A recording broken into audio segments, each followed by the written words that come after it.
অধিকার আছে।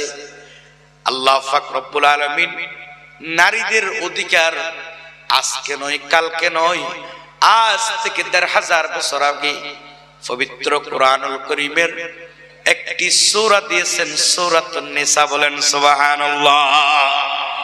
আইনে জাহেলিয়ত বর্বরতার যুগে মানুষের কোনো অধিকার ছিল না, নারীদের কোনো প্রথা ছিল না। এমন সময় নারীদের অধিকার প্রতিষ্ঠা করার জন্য একজন নবী প্রেরণ করেছিলেন। তিনি হলেন বিশ্বনবী, আকানায়ে সরদার দো জাহানের বাদশা নবী, বিশ্বসভার সভাপতি হযরতে মুহাম্মদ রাসূলুল্লাহ। সকলে বলুন সাল্লাল্লাহু আলাইহি ওয়াসাল্লাম। তাহলে বন্ধুরা আমার, তুমি যাও যাও যাও আমাদের রাজধানী বাবেল শহরে দুইজন মানুষ প্রতিদিন আসে। মানুষের অন্ন, বস্ত্র, খাদ্য, শিক্ষা, চিকিৎসা, এই মৌলিক দায়িত্বগুলা যদি স্বামী স্ত্রীকে যদি না দেয়, ওই স্ত্রীর অধিকার গুলা ফিরিয়ে দেওয়ার জন্য দৈনন্দিন বিচার করে দে, মানুষের সাথে সমাধান করে দে, অমিল থাকলে মিল করে দে, সমাজের সমস্ত মানুষকে ন্যাক এবং এক হওয়ার জন্য তারা কাজ করে থাকে। তুমি যাও যাও যাও, আস্তে আস্তে বাবেল শহরে চলে যাও। সেখানে গিয়ে মানুষের কাছে জিজ্ঞেস করো, অবশ্যই ওই দুইজন লোকের কথা তোমাকে জানিয়ে দিবে যে এই কথার সেই কাজ। লম্বা ঘটনা। হারুত এবং মারুতের কাছে মানুষের কাছে জিজ্ঞেস করতে করতে ওই মহিলা চলে গেলেন। ওই মহিলার নাম এখনো আমরা জানি নাই। নাম জানার প্রয়োজন আছে না নেই? ওই মহিলার নাম আপনাদের কারো মা, কারো বোন, কারো স্ত্রী যদি ওই নামে হয়ে থাকে আর রাগ করবেন না, আমি বোঝানোর জন্য বলতেছি। ওই মহিলার নাম হলো জোহরা। নাম কি? আর জোরে বলেন, নাম কি? জোহরা নামক ওই মহিলা মানুষের কাছে জিজ্ঞেস করতে করতে তাদের রাজধানী বাবেল শহরে চলে গেলেন। সেইখানে গিয়ে দেখলেন দুইজন মানুষ মানুষের বিচার আচার বিভিন্ন অভিযোগগুলা গ্রহণ করে আর মানুষের সাথে মানুষকে মিলিয়ে দে, সমাধান করে দে। এক পর্যায়ে জোহরা নামক ওই মহিলাও সিরিয়াল ভাবে লাইনে দাঁড়ালেন। সিরিয়াল ভাবে লাইনে দাঁড়ালেন। দাঁড়ানোর পরে কিছুক্ষণ পরে সিরিয়াল পেয়ে গেলেন। সিরিয়াল পাওয়ার সাথে সাথে হারুত এবং মারুত এই মহিলাকে দেখলেন। দেখার সাথে সাথে স্বাভাবিক সেন্টিমেন্ট থেকে সরে গেলেন আর থমকে উঠলেন, থমকে দাঁড়ালেন। মনে মনে চিন্তা করলেন, আমরা তো ভিন্ন জগৎ থেকে এসেছি, ভিন্ন জায়গা থেকে এসেছি, তাহলে আমরা যে এত সুন্দর একটা মহিলা দেখেছি, নাউজুবিল্লাহ বলবেন না? অথচ ওই মহিলার বয়স ছিল কি অত 30-এর উপরে, 40-এর কাছাকাছি। ওই মহিলা বিবাহিত, তার কয়েকটি সন্তান আছে। যেই কথা আমি আপনাদেরকে বোঝাতে চাচ্ছি, জোহরা নামক ওই মহিলা হারুত এবং মারুতের নজরে যখন পড়ে গেলেন, নজরে পড়ে যাওয়ার সাথে সাথে হারুত এবং মারুত চিন্তা করলো কিভাবে এই মহিলাটাকে গায়েব করা যায়, বিবাহ করা যায়, হাতছাড়া করা যাবে না। নাউজুবিল্লাহ বলবেন না? বিচারক কখনো কোন অবলা নারী দেখলে, কোন দুর্বল বিচার প্রার্থী দেখলে আত্মীয়তা করা যাবে এরকম কোন নজির নাই। কথা বলেন ঠিক কিনা? আত্মীয়করণ করা যাবে না, দলীয়করণ করা যাবে না। কিন্তু আল্লাহ পাক রব্বুল আলামিন তাদেরকে 7টি মতান্তরে 7টি দায়িত্ব দিয়ে এই পৃথিবীতে প্রেরণ করেছিলেন।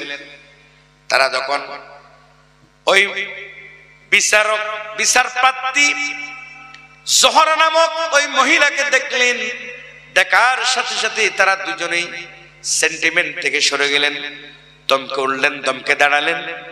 মনে মনে চিন্তা করলেন, এত সুন্দর মহিলাকে পৃথিবীতে তাকে রাখলেন, অথচ ওই মহিলার বয়স 40-এর কাছাকাছি। কিন্তু হারুত এবং মারুত জানে না, তারা তো পুরুষও ছিল না, নারীও ছিল না, এক শ্রেণীর আল্লাহর হুকুম মানার জন্য, অর্ডার ক্যারি করার জন্য তারা এসেছিলেন। আল্লাহ পাক রব্বুল আলামিন সামান্য কয়েকটি দায়িত্ব দিয়ে পরীক্ষার জন্য এই পৃথিবীতে তাদেরকে একটি রাজধানীতে প্রেরণ করে দিলেন।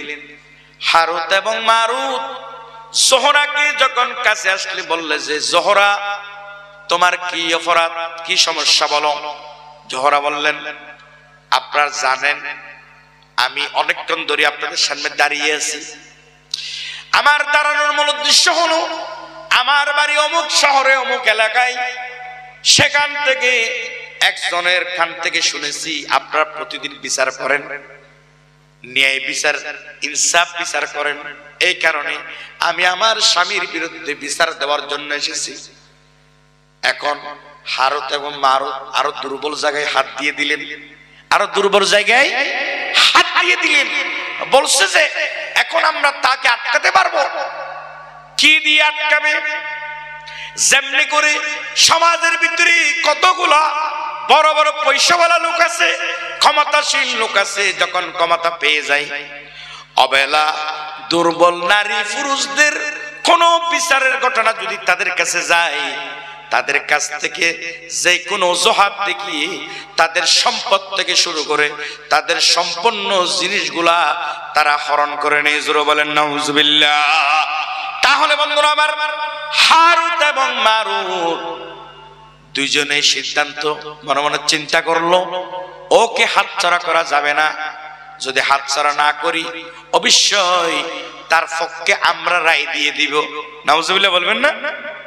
তার পক্ষে রায় দিলে সে অবশ্যই আমাদের হয়ে যাবে। এই চিন্তায় ফিকির নিয়ে জোহরাকে বলছে যে জোহরা তোমার স্বামী তোমাকে নির্যাতন করে, তোমাকে মারে, অন্য বস্ত্র, খাদ্য, শিক্ষা, চিকিৎসা এগুলো তোমাকে দেয় না প্রতিদিন, এই জন্য আমরা তোমার স্বামীকে অপরাধী করব, তোমার পক্ষে রায় দিয়ে দিব। বিনিময়ে একটি কাজ করতে হবে, আমরা দুইজনেই তোমাকে বিবাহ করব। নাউজুবিল্লাহ বলবেন না? দুইজন পুরুষ একজন মহিলা কি কখন বিবাহ করতে পারে? তাহলে বন্ধুরা আমার, এরকম আইএমএ জাহেলিয়ত বর্বরতার যুগ।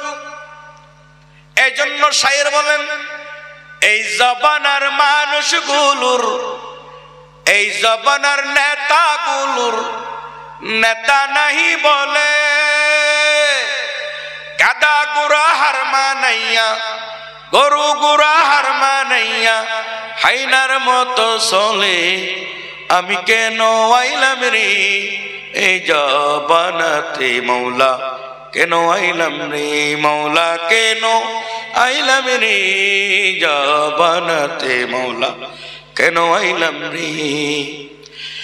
এই সমাজটা কাইলো যারা, কাইলো সিরে কাবেরে, তাদের সাথে আছে যত, তাদের সাথে আছে যত নাস্তিক বলগারদের দলে, তাদের সাথে আছে যত নাস্তিক বলগারদের দলে, আমি কেন আইলাম রে এই জবানাতে মৌলা, কেন আইলাম রে মৌলা, কেন আইলাম রে জবানাতে মৌলা, কেন আইলাম রে। ঠিক কিনা মুসলমান? এই সমাজটা কাইলো যারা, কাইলো সিরে কাবেরে, তাদের সাথে আছে যত, তাদের সাথে আছে যত, তাদের সাথে আছে যত নাস্তিক বলগারদের দলে, আমি কেন আইলাম রে এই জবানাতে মৌলা, কেন আইলাম রে মৌলা, কেন আইলাম রে জবানাতে মৌলা, কেন আইলাম রে। হাট বাজারে চলে ওরা, হাট বাজারে চলে ওরা গলা দলি করে, দেখলি ওদের সালা পীরা, দেখলি ওদের সালা পীরা মাথায় আমার ঘুরে, আমি কেন আইলাম রে এই জবানাতে মৌলা, কেন আইলাম রে মৌলা, কেন আইলাম রে জবানাতে মৌলা, কেন আইলাম রে। ঠিক না মুসলমান? তাহলে বন্ধুরা আমার, হারুত এবং মারুত চিন্তা করলো জোহরাকে যদি আমরা বুক করতে চাই, আমরা বিবাহ করতে চাই, তাহলে অবশ্যই তার পক্ষে রায় দিতে হবে, তার স্বামীকে অপরাধী করতে হবে। যেই কথার সেই কাজ। জোহরার পক্ষে রায় দিয়ে দিল, স্বামীকে অপরাধী করে ফেললো, তদন্ত করে নাই কি থেকে কি হয়েছে। তাদের মূল উদ্দেশ্য হচ্ছে জোহরাকে পাওয়া, অর্থাৎ আল্লাহ পাক রব্বুল আলামিন যে 5 থেকে 6টি 7টি পর্যন্ত দায়িত্ব দিয়ে সীমা লঙ্ঘন না করার জন্য আল্লাহ হুকুম করেছেন, এখান থেকে অন্যায় বিচার করার সাথে সাথে একটি হুকুম অমান্য হয়ে গেল। ঠিক তেমনি ভাবে এরকম যখন অন্যায় ভাবে রায় দিয়ে দিল, জোহরাও চিন্তা করলো। জোহরা বলতেছে আমার স্বামীও তো বৃদ্ধাপ্রাপ্ত হয়ে গেছে, বয়স হয়ে গেছে, আগের মতো টকবকে যুবক নেই। এখন এই দুইজন এত সুন্দর মানুষ কিভাবে আমাকে পছন্দ করেছে, তার ভিতরে একটি কৌতূহল সৃষ্টি হয়েছে। নাউজুবিল্লাহ বলবেন না? এখন কৌতূহল সৃষ্টি হয়েছে যে আমি কি, আমাকে কেন তারা পছন্দ করলো। এখন তারা তো আগে মানুষও ছিল না, নারীও ছিল না, পুরুষও ছিল না। তাদেরকে আল্লাহ কয়েকটি দায়িত্ব দিয়ে পরীক্ষার জন্য হলের ভিতরে পাঠিয়েছে। এখন তারা যে এইরকম করে একজন মহিলাকে দেখে তারা পাগলের মতো হয়ে গেছে, এটাই তাদের প্রথম পর্ব শুরু। আর কয়েকটি পথ সীমা লঙ্ঘন করলেই আল্লাহ পাক রব্বুল আলামিন তাদের কাছ থেকে যেই নিয়ামত দিয়েছেন ওই নিয়ামত ছিনিয়ে নেবেন। তাহলে বন্ধুরা আমার, জোহরার পক্ষে রায় দিয়ে দিল। জোহরাও চিন্তা করলো আমার স্বামীকে কিভাবে রাখি। এখন আমি যদি তাদের প্রস্তাবে রাজি হয়ে যাই, অবশ্যই আমার স্বামী কখনো তাদেরকে ছাড়বে না, হয়তো আমাকে মারবে, না হয় এই দুইজন ব্যক্তিকে মেরে ফেলবে। এখন ওই মহিলাই পরামর্শ দিল, তোমরা যদি দুজনেই আমাকে বিবাহ করতে চাও তাহলে প্রথম নম্বরে আমার স্বামীকে কতল করে ফেলতে হবে। জোরে বলেন নাউজুবিল্লাহ। তাহলে একজন মানুষকে কতল করা মানে সমগ্র পৃথিবীকে কতল করে ফেলা, আর একজন মানুষকে দুনিয়াতে ষড়যন্ত্র থেকে বাঁচানো মানে সমগ্র পৃথিবীকে বাঁচিয়ে দেওয়া। বলেন সুবহানাল্লাহ। এখন সেই কথার সেই কাজ, নারীর ফাঁদে পড়ে গেছে হারুত এবং মারুত, দুইজনেই তাকে বিবাহ করার জন্য তার কথা অনুযায়ী তার স্বামীকে কতল করার জন্য প্রস্তুতি নিয়ে নিল। আর বলল যে জোহরা বলো তোমার স্বামী কোথায় আছে। এই কথার সেই গাছ। জোহরাও হারুত এবং মারুতকে পাওয়ার জন্য নিজের স্বামী কোথায়, তাকে কি কাজ করে সুন্দর করে লোকেশন জানিয়ে দিল। লোকেশন অনুযায়ী হারুত এবং মারুত দুইজনেই ওই জোহরার স্বামীকে দুনিয়া থেকে কতল করে দিল। তাহলে বন্ধুরা আমার, হারুত এবং মারুত দুইজনেই জোহরার কাছে আসলো। এখন আল্লাহ তাআলা দায়িত্ব দিয়েছিলেন কয়টি? কোন জায়গায় 4টি আর কোন জায়গায় 7টি। তাহলে যাই হোক, এই দায়িত্বের ভিতরে প্রথম নম্বর তারা অন্যায় বিচার করেছে। দ্বিতীয় নম্বর হলো তারা একজন মানুষকে কতল করেছে। তাহলে 7টি দায়িত্বের ভিতরে 2টি দায়িত্ব তারা সীমা লঙ্ঘন করে ফেলেছেন। নাউজুবিল্লাহ বলবেন না?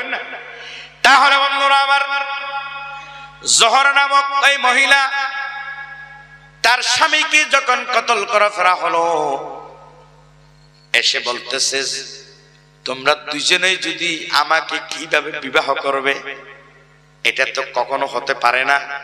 একজন নারী দুইজন পুরুষ কখনো হতে পারে না। এখন কি করবে? ওরা তো জানে না। হারুত এবং মারুত তারা বারবার বলে যে না না না, আমরা অবশ্যই তোমাকে একসাথে বিবাহ করব। নাউজুবিল্লাহ বলবেন না? এখন দুজনেই যদি একসাথে বিবাহ করতে চাই, নারীর ফাঁদ বড়ই ফাঁদ, নারীর জ্বালা বড়ই জ্বালা। নারী ভালো হলে সমগ্র পৃথিবী ভালো, আর নারী যদি খারাপ হয় পুরা সমগ্র বিশ্ব নষ্ট হয়ে যায়। কথা বলেন ঠিক কিনা? এই জন্য মহিলাদের সম্পর্কে কিছু কথা বলার দরকার। আমার দেশের ভিতরে ক্ষমতায় আসতেছে বারবার, কারণ আমার বাংলাদেশের ভিতরে প্রধানমন্ত্রী যিনি তিনিও মহিলা, বিরোধীদের নেত্রী যিনি তিনিও মহিলা, সংসদের স্পিকার তিনিও মহিলা। এই জন্য মহিলাদের সম্পর্কে কিছু কথা বলা দরকার, কারণ ক্ষমতায় আসতেছে বারবার, আর আমরা পুরুষদেরকে জ্বালাই পুরাই করতেছে সরকার। কথা বলেন ঠিক কিনা? তাহলে বন্ধুরা আমার, জোহরা নামক ওই মহিলা তিনি সিদ্ধান্ত দিলেন, আমাকে তোমরা দুজনেই যদি বিবাহ করতে চাও তাহলে তোমরা একটু করে মদ পান করে আসো। নাউজুবিল্লাহ বলবেন না?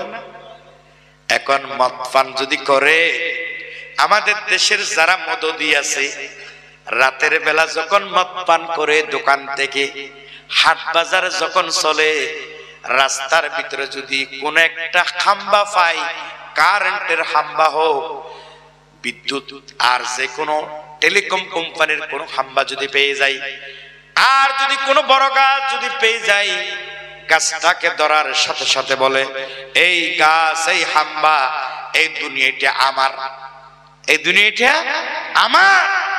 আবার ওই রাস্তা থেকে যখন বাড়িতে আসে, বাড়িতে গিয়ে যখন দরজা জাড়ি দে, দরজার উপরে যখন বাড়ি দে, যদি মা দরজা খুলে দে, তখন মাকে বলে, তাল তো বোন তুই খেয়ে না আসো। নাউজুবিল্লাহ বলবেন না? স্ত্রী যদি কোনো সময় দরজা খুলে দে, স্ত্রীকে বলে দে, মা তুমি কেমন আছো। এই জন্য মদ পানকে হারাম করা হয়েছে। হারুত এবং মারুত দুজনকে মদ পান করালো জোহরা। দুজনে যখন মদ পান করতে করে আসলো, এখন আল্লাহ পাক রব্বুল আলামিন যেই কয়েকটি দায়িত্ব দিয়েছিলেন, তোমরা প্রথম নম্বর অন্যায়ভাবে বিচার করতে পারবে না, দ্বিতীয় নম্বর কতল করতে পারবে না, তৃতীয় নম্বর মদ পান করতে পারবে না, চতুর্থ নম্বর জানা করতে পারবে না। আমি 4টি বিষয় নিয়ে কথা বলি। এই 4টি সীমা লঙ্ঘন যখন করলেন, আল্লাহ পাক রব্বুল আলামিন সঙ্গে সঙ্গে হারুত এবং মারুতের কাছ থেকে যেই নিয়ামত দিয়েছিলেন, সেই নিয়ামত সঙ্গে সঙ্গে ছিনিয়ে ফেললেন। ছিনিয়ে ফেলার সাথে সাথে হারুত এবং মারুত আর মানুষ নাই, এখন আগের মতো হয়ে গেছে।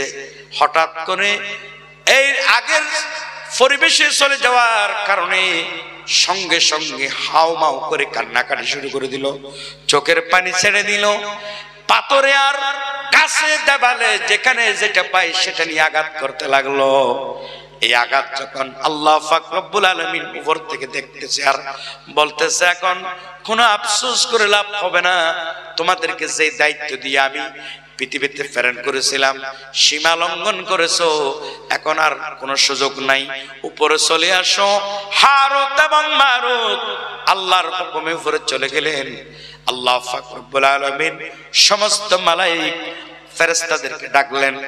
ডাকার পরে বলতেছে, ফেরেশতারা রে, আমি তোমাদেরকে বলছিলাম আমি যা জানি তোমরা তা জানো না, এরপর তোমরা আমাকে বারবার এই কথা সেই কথা আমাকে বলতে বলতে এক পর্যায়ে তোমাদেরকে আমি পরীক্ষা করলাম।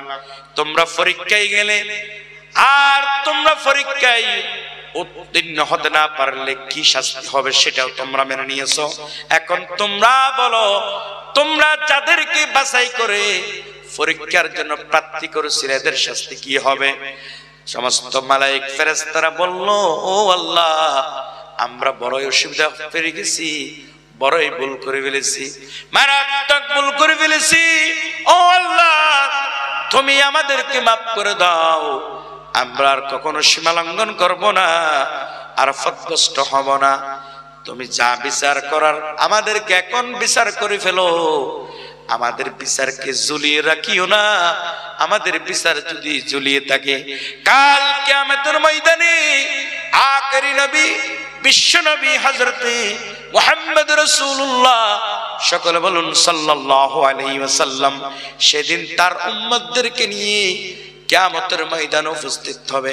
সেদিন যদি আমাদের বিচার হয় তাহলে আমাদের জন্য কতই লজ্জাজনক ব্যাপার হবে।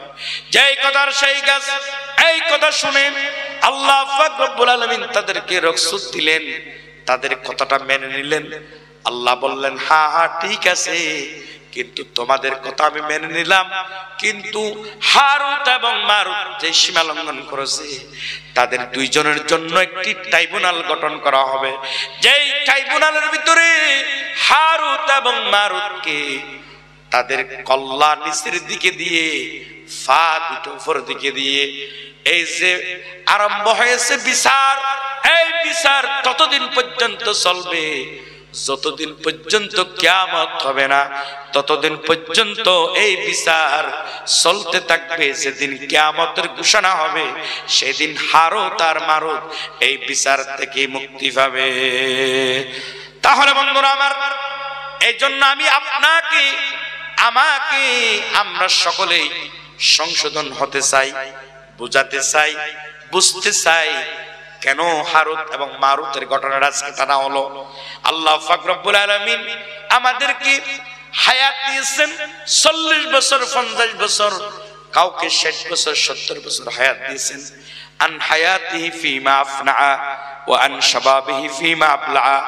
এই পৃথিবীর ভিতরে শিশুকাল, যৌবনকাল, বৃদ্ধকাল, তিনটি সময়, এর ভিতরে তিনটি সময়ের ভিতরে সবচেয়ে গোল্ডেন সময় হলো যৌবনকাল। সবচেয়ে গোল্ডেন সময় কি?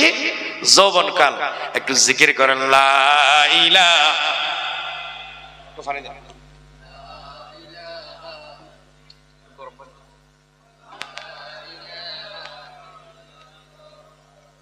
মুহাম্মাদুর রাসূলুল্লাহ, জোরে বলুন সাল্লাল্লাহু আলাইহি ওয়াসাল্লাম। ভাইরা আমার, যে কথা বুঝাতে চেয়েছিলাম, আল্লাহ পাক রব্বুল আলামিন আমাদেরকে যে হায়াত দিয়েছেন, এই হায়াতের ভিতরে আমাদেরকে অবশ্যই আমাদের টার্গেট ফিলআপ করতে হবে। আমরা যদি টার্গেট ফিলআপ করতে না পারি, তাহলে সময় অনুযায়ী যদি কাজ করতে না পারি, তাহলে আমাদের মতো 14 নম্বর বেকুব আসমানের নিচে জমিনের উপর আর নাই। কথা বলেন ঠিক কিনা?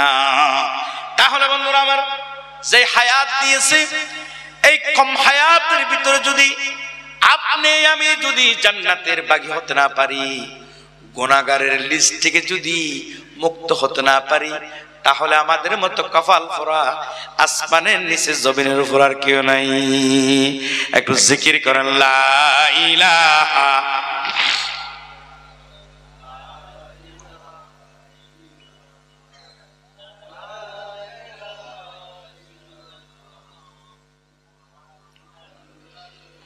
তাহলে বন্ধুরা আমার, প্রশ্ন করতে পারেন, হুজুর কিভাবে গুনাহ মুক্ত হব, কিভাবে জান্নাতবাসী হব, জাহান্নাম থেকে মুক্ত হব? এই ঘটনা জানার প্রয়োজন আছে না নেই? আছে না নেই? আল্লাহর হাবিব 1000 বছর আগে বলছেন, ইজা ফাআলাত উম্মতি হামসা আশরা হাসলাতান হাল্লা বিহাল বালা। 15টি কাজ যখন আমার উম্মতের ভিতরে পাওয়া যাবে, তখন বালা মুসিবত তাদের পিছু ছাড়বে না। বালা মুসিবত তাদের পিছু ছাড়বে না। এই কথা শুনে একজন সাহাবী দাঁড়ালেন, দাঁড়িয়ে বললেন, ফাকিলা মা হুন্না ইয়া রাসূলুল্লাহ, এই 15টি কাজ কি কি একটু যদি আমাদেরকে বলতেন কতই না ভালো হতো। যেই কথার সেই কাজ আল্লাহর হাবিব দাঁড়িয়ে বললেন, 1 নম্বর হলো ইজা কানাল মাকনামুদ দুআলা, অর্থাৎ গনিমত সম্পদ যখন কোন ব্যক্তি পেয়ে যাবে, রাষ্ট্রীয় সম্পদ পেয়ে যাওয়ার পরে যখন দলীয়করণ, আত্মীয়করণ করবে, তখন বালা মুসিবত ওই সমাজ থেকে দূর হবে না। জোরে বলেন নাউজুবিল্লাহ। তাহলে বন্ধুরা আমার, আজকে সমগ্র বিশ্বের মুসলমানরা নির্যাতিত, নিপীড়িত, মাজলুম, লাঠির কাঁটালে পরিণত হয়েছে একটি কারণ, সেটি কারণ হলো কিতাবুল্লাহ ও সুন্নাত রাসূলুল্লাহ। আল্লাহর কোরআন এবং আল্লাহর রাসূলের সুন্নাহকে আমরা ভুলে গেছি। কথা বলেন ঠিক কি না? এই আগের সেই সোনালী যুগে যদি ফিরে আসতে হলে আপনাকে আমাকে আবার সেই হারানো পথ খুঁজে বের করতে হবে। কথা বলেন ঠিক কি না? তাহলে বন্ধুরা আমার, আপনি আমি যদি হারানো পথে যদি ফিরে পেতে চাই, প্রশ্ন করতে পারেন, হুজুর 40 বছর হায়াত হয়ে গেছে, 50 বছর হায়াত হয়ে গেছে, 60 বছর হায়াত হয়ে গেছে, আমি কিভাবে আবার সেই সোনালী যুগে ফিরে যাব? আপনার জন্য আমার জন্য সেই পথ আজ থেকে ১৫০০ বছর আগে আল্লাহর হাবিব পথ খুলে রেখেছেন, জানার প্রয়োজন আছে না নেই? আছে না নেই? কারা কারা শুনতে চান একটু হাত তুলে দেখান। নারায়ে তাকবীর, নারায়ে তাকবীর, হাত নামান। এই দুটি মেসেজ না নিয়ে আমরা যাব না। এই দুটি মেসেজ নিয়ে আজকে বাড়িতে যাব ইনশাআল্লাহ। তাহলে বন্ধুরা আমার, আল্লাহর হাবিব বলছেন, এই হাদিসটি ইমাম বুখারী প্রথম নম্বরে নিয়ে এসেছেন। তিনি বলছেন ইন্নামাল আমালু বিন্নিয়ত, নিয়তের উপরে সবকিছু। ইসলাম হচ্ছে যে complete good of life, for the sake humanity, for the sake humanity, মানবতা, ন্যাশনাল ধর্ম, যুক্তিকার্য ধর্ম, সেটি সহজ, সেটি হচ্ছে ইসলাম। এইজন্য আল্লাহ তাআলা বলছেন ওয়ালা তুলকু বিআইদিকুম লা তাহলুকা, ইচ্ছাকৃতভাবে নিজেকে ধ্বংসের দিকে ঠেলে দিও না। তাহলে বন্ধুরা আমার, আপনি আমি যদি নিজেকে যদি ধ্বংসের দিকে ঠেলে দিতে না চাই, আল্লাহ রাসূলের ১৫০০ বছর আগে আমাদের জন্য যে সুযোগ করে দিয়েছেন, সেই সুযোগ অবশ্যই আমাদেরকে গ্রহণ করতে হবে। কথা বলেন ঠিক কিনা? এই সুযোগটা হলো, আল্লাহর হাবিব বলছেন, আমার কোন উম্মত যদি এই হাদিসটা যদি কোন মুফাসসির, কোন মুহাদ্দিস, কোন খতিব, কোন ইমাম, কোন মাদ্রাসার ছাত্রর কাছে যদি শুনে যায়, এই হাদিসটার উপরে যদি আমল করে, তাহলে আমি সেই কথার উপরে বলছে, কথার যখন আমল করবে, আল্লাহ পাক রব্বুল আলামিন তাদেরকে দুটি পুরস্কার দিবেন। বলেন সুবহানাল্লাহ। ওয়া নবিয়ুমে রহমত, ওয়া নবিয়ুমে রহমত, লকব ফানে ওয়ালা, মুরাদি গরিবো কি বরলানি ওয়ালা, মুরাদি গরিবো কি বরলানি ওয়ালা। আল্লাহু আকবার বলেন। তাহলে বন্ধুরা আমার, আল্লাহর হাবিব বলছেন, মান সাল্লা আরবাউনা ইয়াওমান ফিল জামাতি ইদরাকাত তাকবীরাতুল উলা কুতিবাত তাহু বারাতান, বারাতুম মিনান নার, বারাতুম মিনান নিফাক। বিশুদ্ধ শব্দে বর্ণিত তিরমিজি শরীফের হাদিস। আল্লাহ রাসূল বলছেন, আমার কোন উম্মত যদি ৪০ দিন পর্যন্ত তাকবীর উলার সাথে যদি সালাত আদায় করে, তাহলে আল্লাহ পাক রব্বুল আলামিন তার জীবনের সমস্ত গুনাহগুলি মাফ করে দিয়ে আল্লাহ পাক রব্বুল আলামিন তাকে মাসুম বাচ্চার মতো করে দিবেন। বলেন সুবহানাল্লাহ। কয়দিন নামাজ? ৪০ দিন। আমার সাথে কথা বলুন, কয়দিন? ৪০ দিন তাকবীর উলার সাথে সালাত যদি আপনি আমি আদায় করি, আল্লাহ দুটি পুরস্কার দিবেন। কয়টি পুরস্কার? তাহলে বন্ধুরা আমার, প্রথম নম্বর হলো, আল্লাহ পাক রব্বুল আলামিন আপনাকে আমাকে জীবনের সমস্ত গুনাহগুলি মাফ করে দিয়ে মাসুম বাচ্চার মতো করে দিবেন। এই পুরস্কারের ওজন কত, লোড কত, আসমানের নিচে জমিনের উপরে একর পর্যন্ত এমন কোন হিসাব গ্রহণকারী, এমন কোন হিসাবকারী, এমন কোন ওজন দেওয়ার মতো লোক আসমানের নিচে জমিনের উপরে এখনো হয় নাই। বলেন আল্লাহু আকবার, আল্লাহু আকবার। তাহলে বন্ধুরা আমার, এই কাজটা কিভাবে করবেন? এই হাদিসের উপরে কিভাবে আমল করবেন? আপনি যদি আজকে হাদিসের উপর আমল করতে চান, আজকে হলো 30শে জানুয়ারি, 30শে জানুয়ারি, আজকের এই দিনে ফজরের নামাজ থেকে আপনি আমি আমল করতে শুরু করব। আমল করতে গেলে এখন আপনাকে আমাকে কষ্ট করতে হবে। কবি বলেন, ফজরের নামাজের পর থেকে যখন শুরু করবে, আজান যখন মসজিদে হবে, আপনি আজানের সাথে সাথে মসজিদে চলে গেলেন। মসজিদों में क्या मजा है, मस्जिदों में क्या मजा है, मस्जिदे जा जाद के लो, मस्जिदों में क्या मजा है, मस्जिदे जा जाद के लो। नामज़ों में क्या मजा है, नामज़ों में क्या मजा है सिजदा में जा जाद के लो मस्जिदों में क्या मजा है मस्जिदे जा जाद के लो আল্লাহু আকবার বলেন। তাহলে বন্ধুরা আমার শায়ের বলেছেন এই হাদিসের উপরে আমল যদি কেউ করতে চায় করার সাথে সাথে যখন মসজিদের আজান শুরু হয়ে যাবে আজানের সঙ্গে সঙ্গে কোন একজন মুসলমান সে ওই হাদিসের উপর আমল করতে চায় 2 রাকাত নামাজ বাড়িতে পড়ে গেল তাহিয়াতুল ওযু এরপরে ছোট্ট বাচ্চাটাকে মসজিদে নিয়ে গেল মসজিদে গিয়ে যখন প্রথমে মসজিদে ঢোকার সাথে সাথে দহলুল মসজিদ 2 রাকাত পড়লো 2 রাকাত পরে সুন্নাত আদায় করলো সুন্নাত আদায় করার পরে যখন মসজিদের মুয়াজ্জিন ইকামত দিবে আল্লাহু আকবার আল্লাহু আকবার আল্লাহু আকবার আল্লাহু আকবার আশহাদু আল্লা ইলাহা ইল্লাল্লাহ আশহাদু আল্লা ইলাহা ইল্লাল্লাহ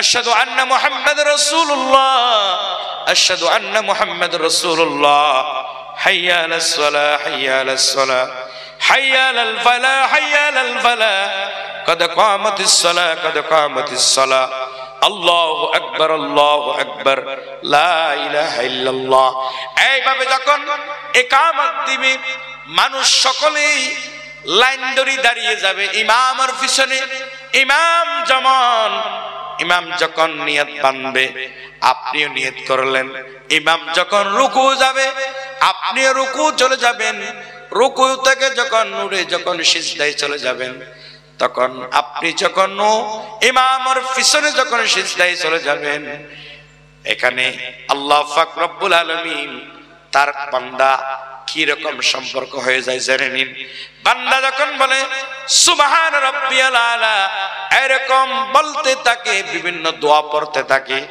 তখন ওয়াসজিদ ওয়াকাতারি বান্দার আল্লাহর ভিতরে কোনো পর্দা থাকে না বলেন আল্লাহু আকবার আল্লাহু আকবার বলেন তখন আপনার টাকা নাই পয়সা নাই সম্পদ নাই কিছু নাই আপনি যা কিছু প্রয়োজন সবকিছু আল্লাহর কাছে চাইবেন তখন আল্লাহ আপনাকে দিতে বাধ্য হয়ে যাবেন বলেন সুবহানাল্লাহ নামাজों में क्या मजा है नामाज़ों में क्या मजा है सिजदा में जा जाद के लो मस्जिदों में क्या मजा है मस्जिदे जा जाद के लो नामाज़ों को क्या मजा है नामाज़ों में क्या मजा है सिजदा में जा जाद के लो मस्जिदों में क्या मजा है আল্লাহু আকবার বলেন। তাহলে বন্ধুরা আমার আপনি আমি এইভাবে যখন মসজিদমুখী হয়ে যাব নামাজমুখী যখন হয়ে যাব আল্লাহ পাক রব্বুল আলামিন 40 দিন যখন পূরণ হয়ে যাবে আপনার নফসের সাথে যেই শয়তান আপনাকে ধোঁকা দিত তিনি আপনাকে লম্বা সালাম দিয়ে এমন ফালাবে আপনাকে আর কখনো খুঁজে পাবে না বলেন সুবহানাল্লাহ তুমি যদি এমন করে সাজারো দায়িত্ব দাও গো আমায় ও গো নবী তুমি নবী সালাম জিকির করুন লা ইলাহা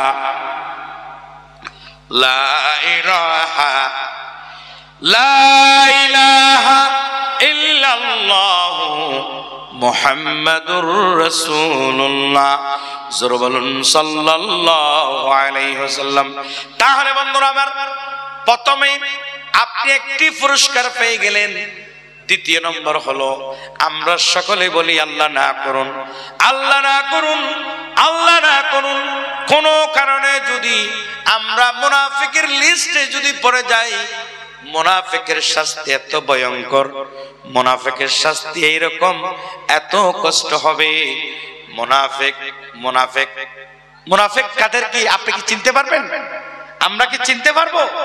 মুনাফিক কারো কপালে লেখা নেই, আমার কপালে লেখা নেই, আপনাদের কপালে লেখা নেই। মুনাফিক চিনতে হলে জিহাদের ময়দানে যেমনি করে আল্লাহ পাক রব্বুল আলামিন তার হাবিবকে অর্থাৎ আল্লাহ রাসূলকে চিনতে দেয় নাই মুনাফিককে। মুনাফিক কিভাবে চিনবেন? মুনাফিকের সবচেয়ে বড় সরদার যিনি ছিলেন আব্দুল্লাহ ইবনে উবাইয়া, তিনি আল্লাহ রাসূলের সাথে দীর্ঘ 8টি বছর সালাত জামাতের সাথে পড়েছেন। আব্দুল্লাহ ইবনে উবাইয়া আল্লাহ রাসূলের সাথে দীর্ঘ 8টি বছর পর্যন্ত তাকবীরুল্লাহর সাথে সালাত আদায় করেছেন, কিন্তু আল্লাহ রাসূলকে আল্লাহ চিনার সুযোগ দেয় নাই পরীক্ষার জন্য। কিসের জন্য? পরীক্ষার জন্য। তাহলে মুনাফিকের সর্দার আব্দুল্লাহ ইবনে উবাইয়া তিনি জুমাবার দিন আমরা যেমন মসজিদে জুমার নামাজ আদায় করি, আপনাদের এলাকায় জুমার নামাজ আসেনি? আসেনি? এই তো কথা বলেন না কেন আপনারা? জুমার নামাজ এই সপ্তাহ গত 3 দিন আগে জুমার নামাজ হয়েছে, কারা কারা পড়েছেন একটু হাত তুলে দেখেন তো। আবার তুলেন, সকলে তুলেন। দেখা যায় অনেক করে নাও পড়ে, আমি বলবো না, আপনারা উঠান। হ্যাঁ, এরকম জুমার নামাজ তখনও প্রতিষ্ঠা ছিল। আল্লাহ রাসূল যখন জুমার নামাজ পড়াতেন, জুমার নামাজের আগে ওয়াজ করতেন। আমরা যেমন ওয়াজ করতেছি কোরআন হাদিস দিয়ে, ঠিক তেমনি ভাবে আল্লাহ রাসূল যখন ওয়াজ করতেন, ওয়াজের শেষে আব্দুল্লাহ ইবনে উবাইয়া দাঁড়িয়ে বলতেন, ও ভাইয়েরা বোনেরা আমার। তখন মহিলারাও মসজিদে নববীতে নামাজ পড়তো। তখন তো খেজুর পাতার মসজিদ ছিল, এক পাশে মহিলা ছিল আরেক পাশে পুরুষ ছিল। জিকির করেন লা ইলাহা